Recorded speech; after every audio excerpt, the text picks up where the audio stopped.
안녕하십니까. 김승현 목사입니다. 오늘 다니엘서 3장을 여러분과 함께 나누겠습니다. 다니엘서 3장은 우리 그리스도인들에게 너무나 잘 알려져 있는 다니엘의 세 친구들의 풀무불 사건입니다. 먼저 여러분과 함께 나누고 싶은 것은 다니엘이 보이지 않는다는 것입니다. 그래서 다니엘이 비판을 참 많이 받습니다. 좋은 자리에 올라가고 높은 자리에 올라가서 누릴 것들은 참 많이 누리는데, 이런 어려운 순간에는 다니엘이 뭐 하고 있는가, 다니엘은 왜 빠졌는가, 그렇게 생각하는 것입니다. 그러나 저는 그렇게 생각하지 않습니다. 다니엘이 아마 친구들을 위해서, 이 어려움을 당한 친구들을 생각하면서 전심으로 하나님 앞에 기도했다고 저는 생각을 합니다. 왜 그렇게 생각하냐면, 물론 2장에서는 이제 꿈을 해석하고 높은 자리에 올라가고 그리고 성공을 거두지만 7장 이후에서부터 보면 그 꿈도 의미가 없습니다. 자기가 꾼 꿈도 해석해내지 못합니다. 그리고 높은 자리에 올라간 것도 의미가 없습니다. 왜냐하면 역시 7장 이후에서 보면 제국이 바뀌거든요. 더 혼란하고 더 어려운 시기를 다니엘이 보냅니다. 그럼에도 불구하고 다니엘은 그렇게 어렵고 힘들어도 하나님 앞에 간절하게 기도하는 그런 모습을 보여줍니다. 그렇기 때문에, 그런 다니엘이기 때문에 여기 이 3장에서도 물론 이제 자기는 이 낙성식에서 우상에게 절을 해야 되는 그런 어려운 그런 문제는 경험하지 못했지만 친구들을 위해서 전심으로 중보기도했다고 저는 생각을 하는 것입니다.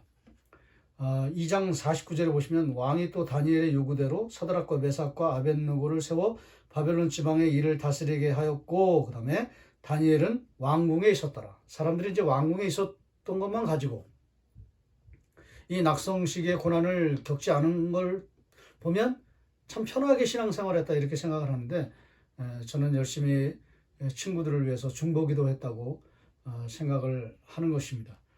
그의 간절한 중보기도가 있었음에도 불구하고 다니엘의 세 친구들은 죽음의 그런 어려움을 그를 피해가지 못합니다.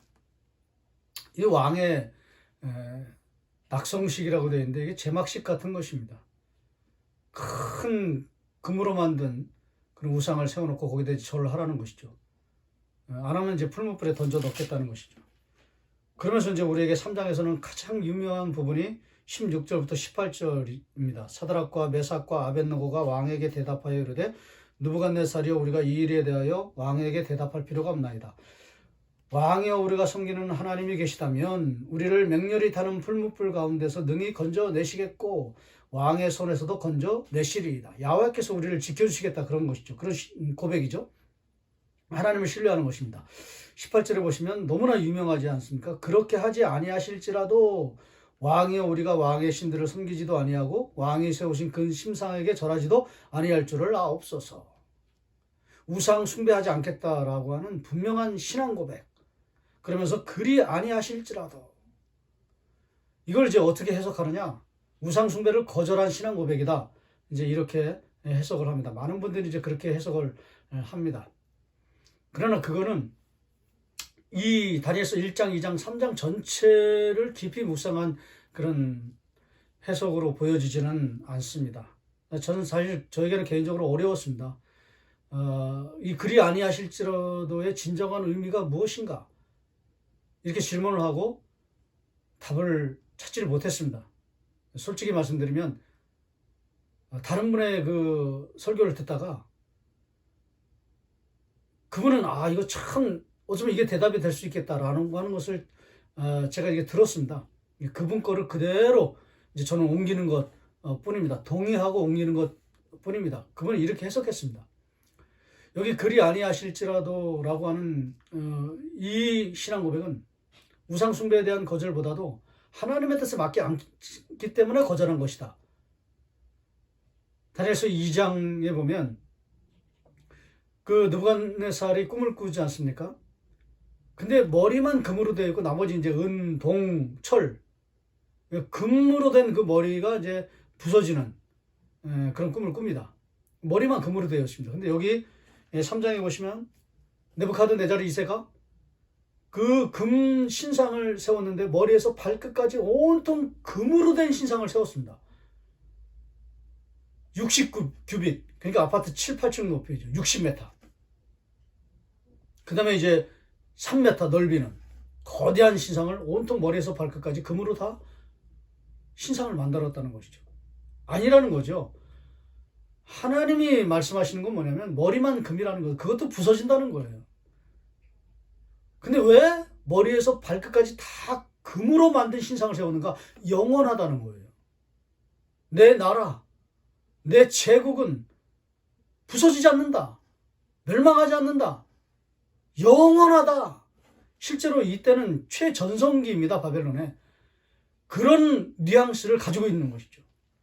다니엘의 세 친구가 그걸 분명히 알았다는 것이죠. 이건 하나님 뜻이 아니다. 하나님의 뜻은 머리만 금이다. 부서진다. 영원하지 않다. 일시적이다. 곧 망한다. 라고 하는 뜻이 분명하게 하나님의 뜻이었다는 것이죠. 그 뜻에 맞지 않는다는 거예요. 거스른다는 거예요. 우리는 도저히 받아들일 수 없다는 거예요. 동의할 수 없다. 하나님의 뜻에 맞지 않기 때문에. 우리는 우상에 절하지 않겠다. 그런 뜻을 넘어서 하나님의 뜻이 이들에게는 무엇보다도 중요했다는 것입니다. 소중했다는 것이죠. 하나님의 뜻에 명백하게 위배되기 때문에 우리는 당신의 뜻에 따를 수 없습니다. 당신이 이 나라의 제국의 왕일지 모르지만 당신 위에 더 강력한 왕이 계십니다. 그 왕의 뜻이 있습니다. 그 뜻은 머리만 금입니다. 당신이 그걸 깬 거 아닙니까? 부순 거 아닙니까? 임의로 그렇게 막 만들어낸 거 아닙니까? 우리는 그런 인위적인 뜻에 동의할 수 없습니다. 우리는 하나님의 뜻이 더 중요합니다. 하나님의 뜻에 위배되면 우리는 결코 따를 수 없습니다. 라고 하는 그런 영적 메시지가 있다는 것이죠. 여러분, 저는 이거를 그분의 그 해석을 보면서 참 좋다라고 동의하고요. 그대로 가져와서 여러분과 함께 나누기를 원합니다. 중요한 것은 이것입니다. 하나님의 뜻에 맞지 않으면 거부해야 된다. 거절해야 된다. 따르지 말아야 된다. 라는 것이죠. 적용을 말씀드리고 오늘 이 나눔을 끝내려고 합니다. 하나님의 뜻은 여러분의 삶 가운데서 지금 어려운 시기를 지나는 여러분 삶 가운데서도 성령께서 음성으로 또 말씀으로 또 여러 가지 방법으로 여러분들에게 사인을 주십니다. 하나님의 뜻이라고. 그렇게 여러분의 심령에 또 가슴에 여러분의 중심에 그런 하나님의 영적인 메시지가 들려올 때 이건 사람마다 다 다릅니다.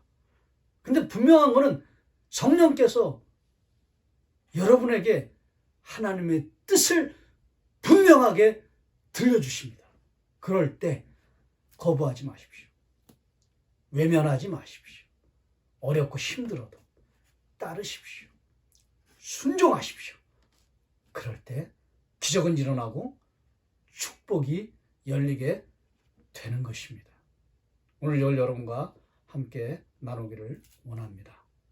감사합니다.